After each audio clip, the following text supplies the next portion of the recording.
Hammers up, everyone. Towelliee here. Dragonflight Profession Preview. Hot off the presses. Using Wowhead, as usual, to go over with you Blizzard's preview of Professions in Dragonflight. Now, this is kind of exciting because the way they're structuring Professions in Dragonflight seems like Professions might actually be an endgame activity, which has been something that we've been missing in WoW for too damn long. I think the last time I even remotely gave a rat's ass about Professions was probably Vanilla BC, when the gear mattered, when you were making that Lionheart helm that lasted 2 to 3 tiers, and other great pieces of gear. So let's dive in. They say here, with Dragonflight development in full swing, you will soon get a chance to try out the new and updated Profession system in World of Warcraft. Does that mean alpha is soon? Please, God, copium?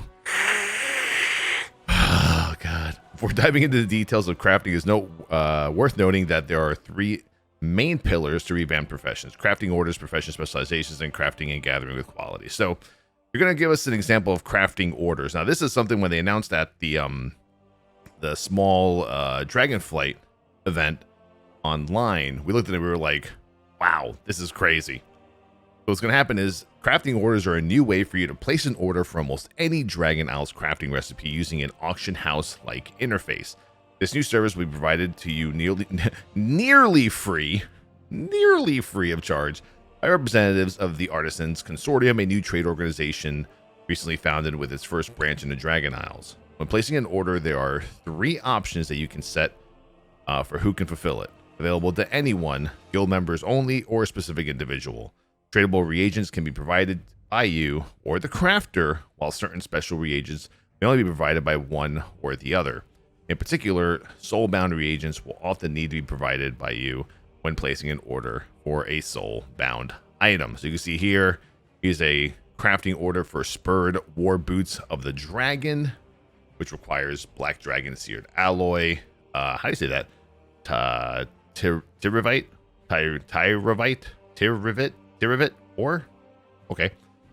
And a primal convergent.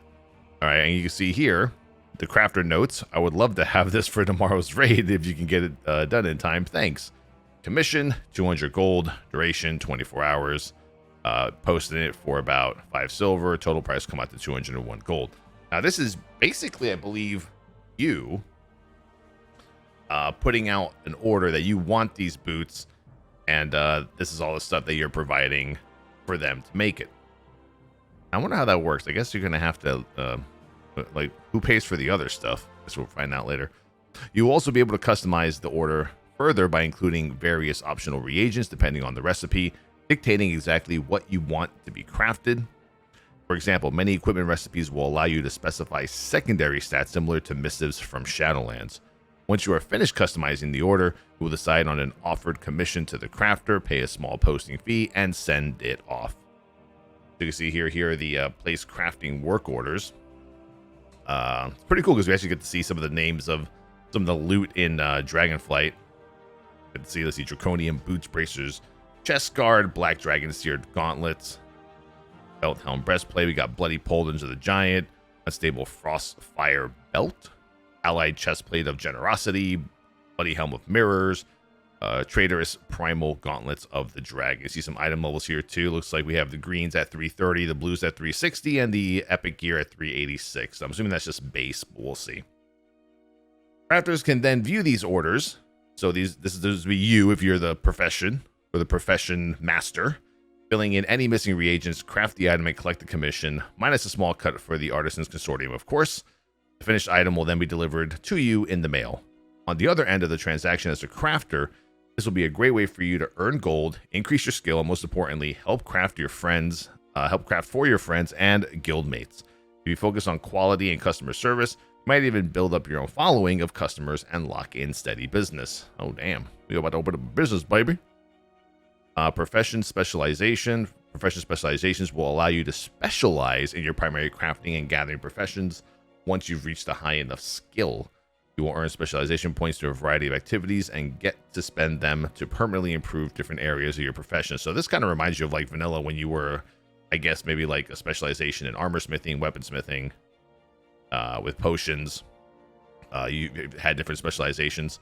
This will be one of the main ways you can differentiate yourself from your peers, as there will be many areas of each profession to specialize in. More to come on this feature a bit later.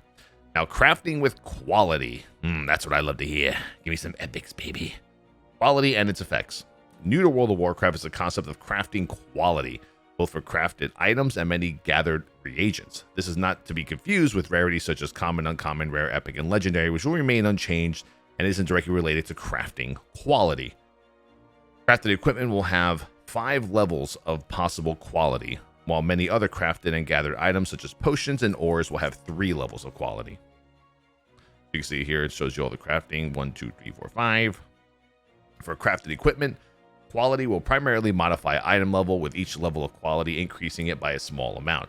For example, a small piece of crafted leveling gear might be item level 270, 272, 274, 277, 280 at quality 1, 2, 3, 4, 5. In all cases, the goal is to have quality matter enough for it to be worth your effort to achieve higher qualities, without having the gains to be so large that the lowest quality versions don't feel worthwhile. I'm coming up on the UI down here again. For crafted items such as consumables that have quality, the effects of quality are a bit more varied. For most, a higher quality will result in a more powerful effect, but in some cases it might come in other forms of variations such as longer duration, more charges. Note that there is an expectation that low quality versions of these items will sell for less, but this will provide a niche for those who don't want to spend a lot of gold to be able to make use of the full suit of crafted items. It will also be cheaper to craft low quality versions of these items for a variety of reasons. So here we go with some alchemy action going on here. Potion of Frozen Focus. You can see all the materials there that are needed. I think it's like, is that the quality icon? Yeah, this is like a tier 2. Or right now, this is a tier 1 quality, about to be tier 2. You actually have a checkbox here that says use best quality reagents, which is kind of cool. You also track the recipes.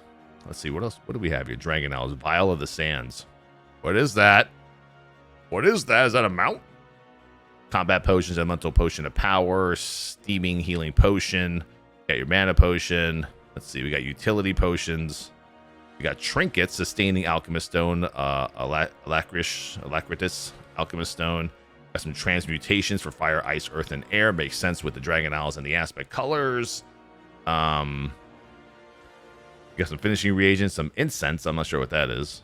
I guess we'll find out.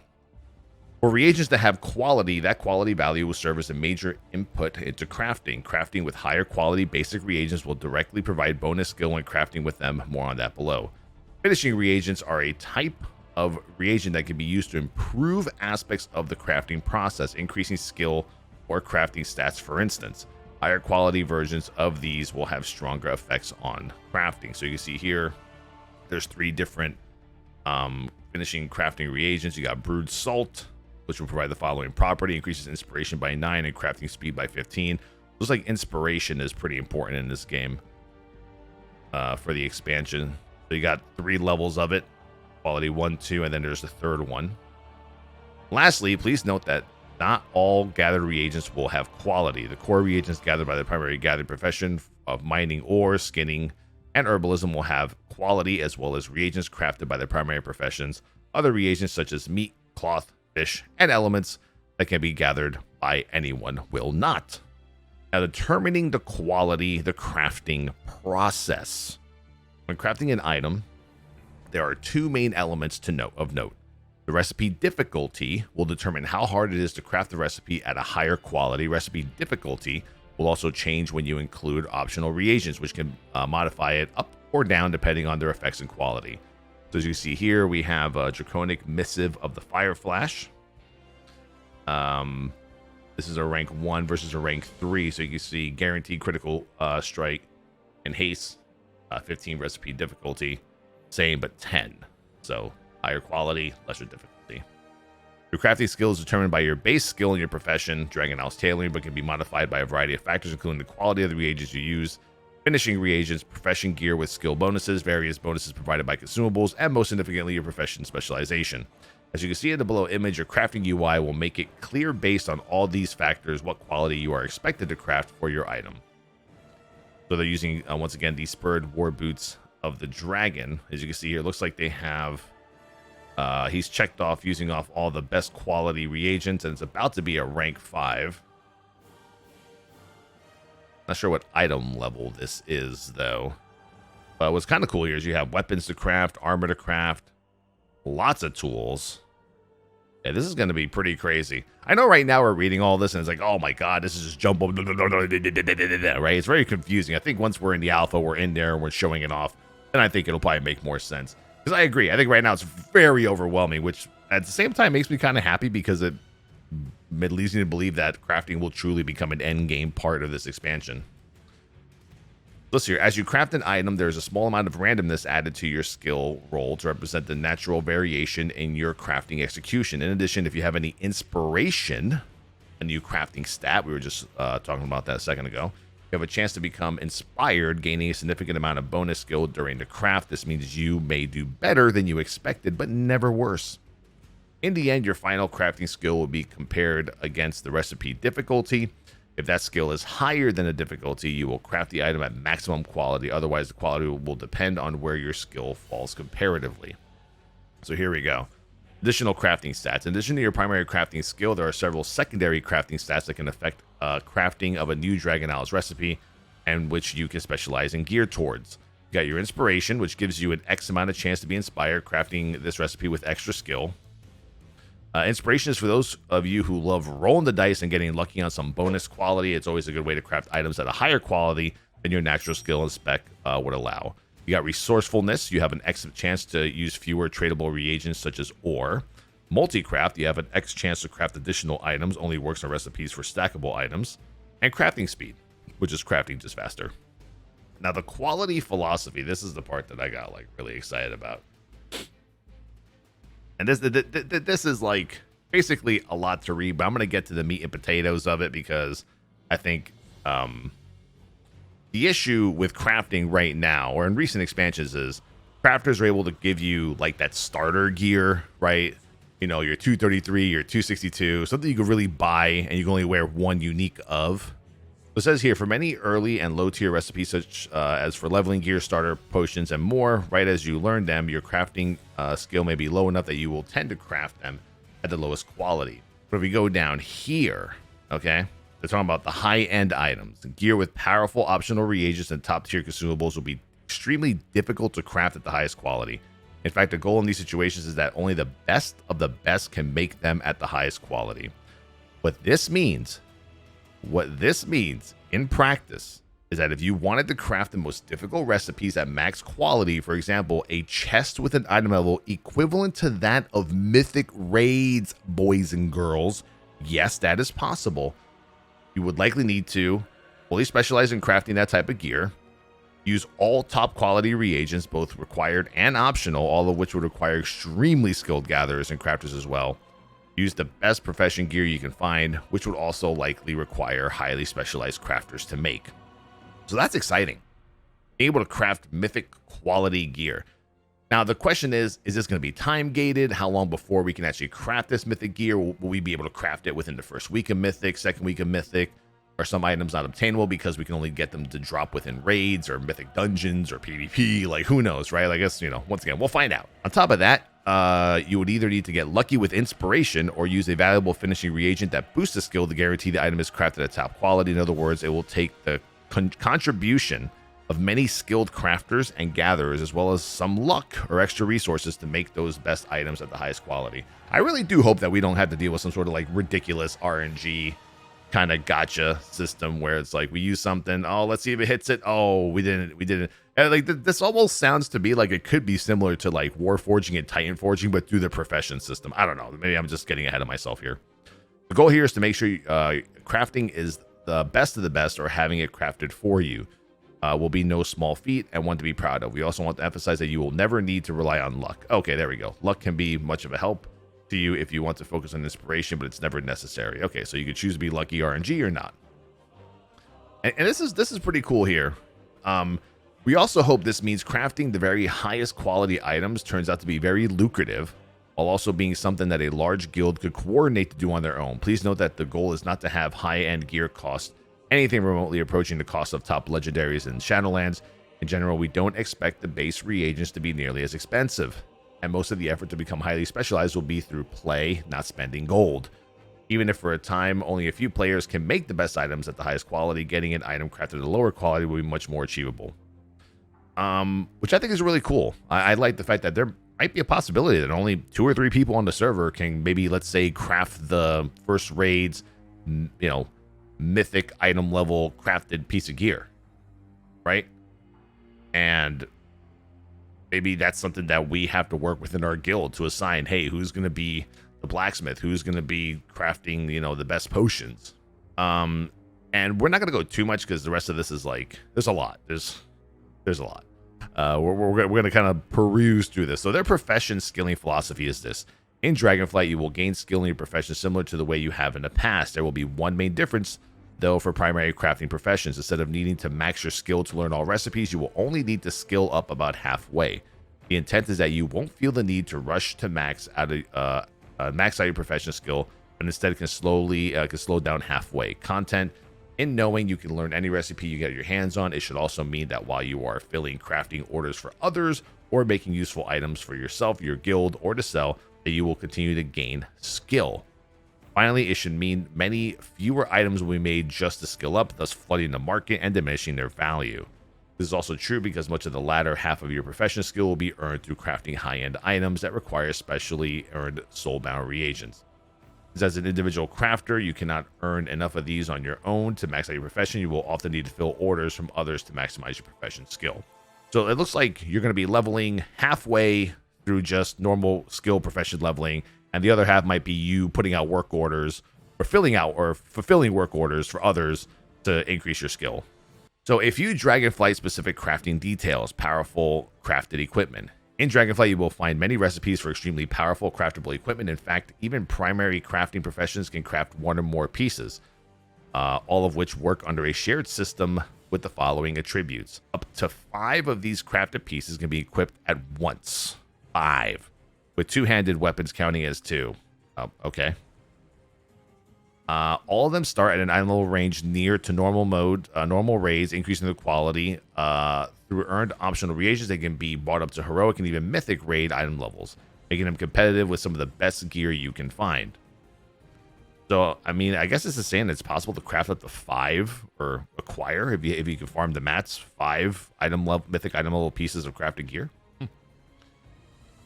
All are soulbound, so you'll either need to craft them yourself or have someone craft them for you through a crafting order. This is very key here, folks, because this means that you can't just go on the fucking auction house and just buy whatever the fuck you want. You can't just go and get, oh yeah, let me buy 15 tokens and get all the stuff I need. So definitely a lot of work is going to have to be put in on our end.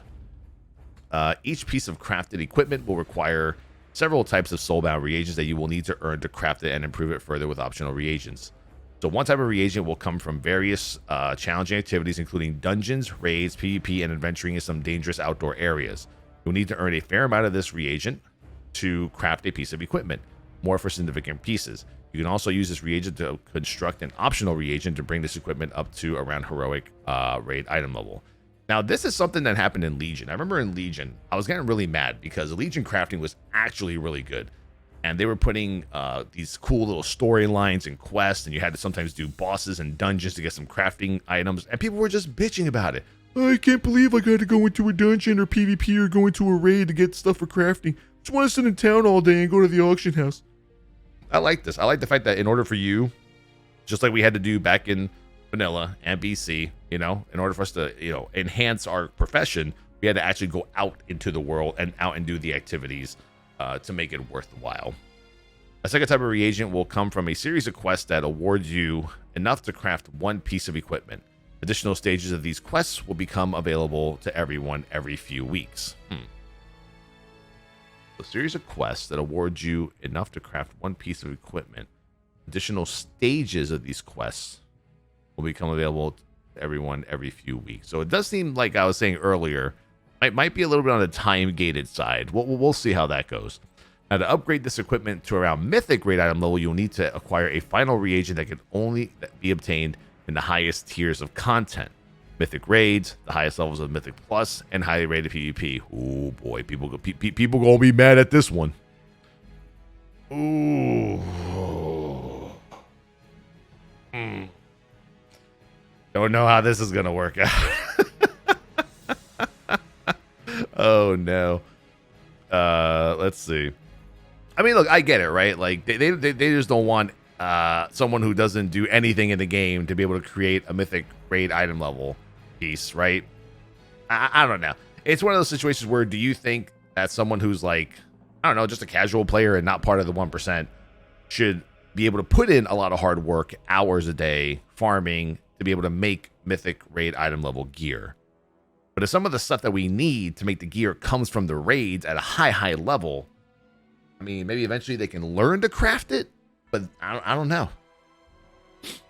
Philosophically, the goal of the system is to have professions be a meaningful source of high-end gear, elevating the importance and values of professions. As a crafter, you'll need to go to significant effort to gain the skill, specialization, and recipes necessary to craft this gear, but it should be well worth it. As a user of this gear, you will also need to go out and acquire many of the reagents yourself. The soulbound reagents are designed to provide a means of deterministic, incremental progress toward gear of your choice while doing the activity of your choice. In addition, the quest acquired reagent mentioned above will limit how quickly you can acquire high-end crafted gear. This will prevent it from overwhelming other sources of gear while giving you the freedom to choose from where and how quickly you want to acquire the reagents. We're going to stop there because I definitely want to, man, like I was reading this part here about, you know, oh, you can craft mythic raid quality gear, but then you go down here and you're like, yeah, you know. Like it says here, each piece of crafted equipment will require several types of soulbound reagents you will need to earn to craft it and improve it further with optional reagents. So we'll see how that goes down. We'll do a lot of testing during the alpha and beta, obviously, on our stream, twitch.tv/Towelliee. So join me there. Hope you guys enjoyed the video. I know it's a lot of babbling and talking, but we did kind of touch on a few very important points about this crafting. I'm kind of happy that WoW is kind of finally, you know, taking a page out of other games like Final Fantasy 14 and ESO for their crafting. I'm kind of happy that they're making this kind of like an end game thing. Now, the question is, will a large portion of the player base actually participate in this revamped profession system? Or is it kind of like too late now to a point where it's been so many expansions since we've had a reliable profession system that we just don't care anymore? One thing to note, nothing can be purchased with gold, right? Everything is soulbound. So you got to go out and you got to earn it, which is kind of very key if you want to get some of this good stuff. But that's it. Thank you for watching the video. Hope to see you guys on the stream. Dragonflight Alpha soon TM. See you there. Peace.